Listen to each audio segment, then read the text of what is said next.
At the heart of every good argument is a good thesis, so let's get you set up with a better thesis.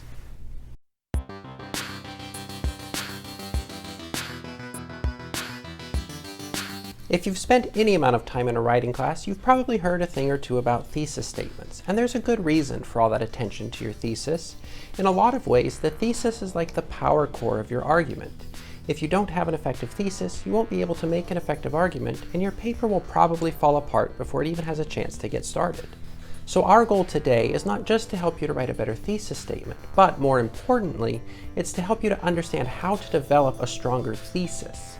Our focus really will be on helping you to understand your argument at its most fundamental level so that you can then communicate it more effectively to your audience. Like we just established, a thesis is like the power core of your paper. That is, it contains the concentrated essence of your argument. Now, by itself, it might not do a whole lot of good. That is, after all, why we write papers and not just sentences, but it is what gives power to the paper. And it's what all the rest of your paper revolves around. So while you can have a good thesis and write a bad paper, it's impossible to have a bad thesis and write a good paper. If there isn't a strong thesis, the paper won't have any power, and consequently it won't persuade anyone, and it won't be worth reading. So you might be asking, what makes for a good thesis? Well, if we think of a thesis like a rhetorical power core, then the things that we know about rhetoric can help us to understand how to develop a more effective thesis. First off, a good thesis is debatable, and that might come as a surprise. If you're writing an argument, you might not think that your goal is to write something that can be debated. But remember, rhetoric only happens where debate is possible. So you're not really making an argument at all if you're talking about an established fact or a debate that was settled a long time ago. If there's no room for debate, there's no need for a thesis. Second, a strong thesis responds to a pressing issue, problem, or question. It's not really worth putting your energy into a debate that doesn't need to be solved or that can't be solved. For example, nobody's quality of life really depends on deciding once and for all whether waffles or pancakes are better. It's up for debate, but it's not really a problem that needs a solution.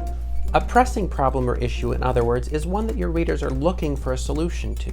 While you might have fun practicing with an outlandish argument, you're not really going to help anyone out if you argue for something that's unnecessary. Of course, what counts as pressing depends on your context and who you're addressing.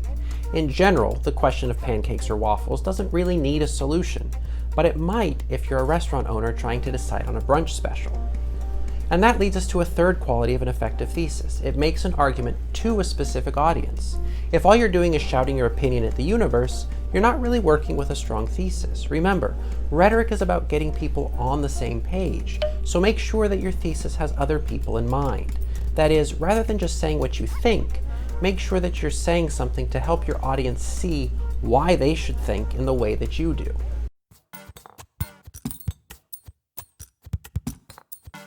Now, given that so much depends upon a strong thesis, it would be helpful to have a way to figure out the most important elements of your argument. Several years ago, I had a teacher who taught me a sort of formula for figuring out an effective thesis. Now, looking back on it, I think it could have been adapted from John Gage's work on enthymemes, but I mean, who really can say? The point is that we can develop a stronger thesis by working with this formula. In this formula, we have two statements and three terms. A is the proposal that you make in your paper to achieve some solution B, and B is the solution to the problem that your readers are looking for a solution to.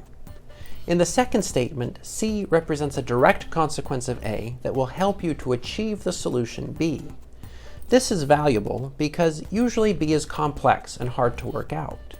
C, though, is something more immediately attainable that will make conditions right for your solution. Now, once you have your A, B, and C terms figured out, you know that your paper needs to demonstrate that C really will get you closer to B, a necessary step in persuading people that A really is the best course of action. Clear as crystal, right? Of course, we could end the video here and say nothing more and you'd be just fine, but I'm having fun, so let's look at a couple of examples. Again, just because I want to, not because you need them. So here's a simple one.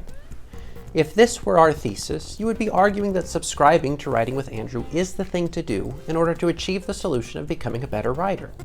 Now, how do you know that that will work? Because subscribing will ensure that you get all the latest videos. Now, this formula is helpful because it shows you what your paper needs to focus on, establishing valid connections between A, B, and C. If you were to write a paper on this subject, a big part of your job would be to demonstrate that getting the latest videos will, in fact, help make you a better writer. But you've probably noticed, based on what we've already said, that this isn't a very strong thesis because, really, it's a self-evident fact. So with that in mind, let's take a look at a more rhetorical example from one of my old papers. Here, I'm responding to a problem. The farmer's market just isn't living up to its potential, so I propose a revision of its educational aspects, arguing that it will help dining services to fulfill its mission and support learning. Now, how do I know that this will work? Because I think that new programming will make specific knowledge more accessible to students. This thesis formula shows me what I need to accomplish in my paper to write a successful argument. If I want to persuade my audience that my proposal A will work, I need to first explain my A term by describing the new educational program that I propose. Second, validate the connection between A and C by showing how a new program will get more information to more students. And third, confirm the link between C and B by demonstrating that the experience that students will have will, in fact, help the farmer's market to fill its potential. In other words, when you have a strong thesis outlined by this formula, you can see clearly that your paper only needs to show your readers that the connections between A and C and between C and B are valid. If those connections are true, then the connection between A and B will hold as well, and you'll have a strongly persuasive paper. Of course, there's a difference between this kind of thesis formula and the actual thesis statement that you put in your paper. This formula will tell you all the pieces that you need to include in an effective thesis statement, but you'll have some freedom in how you actually write that thesis statement out, as you can see from these examples.